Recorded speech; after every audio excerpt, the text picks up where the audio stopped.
Tala, kompirmadong kaso ng ASF naman naitala po sa Balaoan, La Union. Para sa detalye kasama natin, Idol Jam Victorio. 104.7 IFM. Report!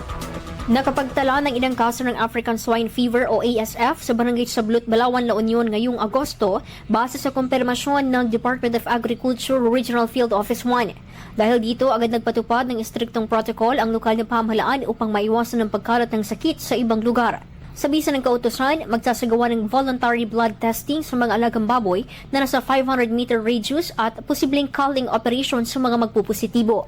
Maglulunsad din ng animal quarantine at checkpoint sa mga barangay, monitoring sa pamilyan at slaughterhouse, at a temporary ban sa pagpasok at paglabas ng baboy sa loob ng 30 araw. Matapos ng kumpirmasyon, nagpatupad na rin ng striktong pagmamando laban sa ASF ang mga karatig bayan ng Luna, maging sa Bangar at Baknotan. Apila ng tanggapan ang striktong pagtalima ng publiko, partikular sa mga hog raisers, upang masawata ang sakit at hindi lubos mapuruhan ang industriya ng pagbababoy sa bayan. Kasama mo mula dito sa IFM Degupan, ito si Idol Jama Victorio, Tatak IFM.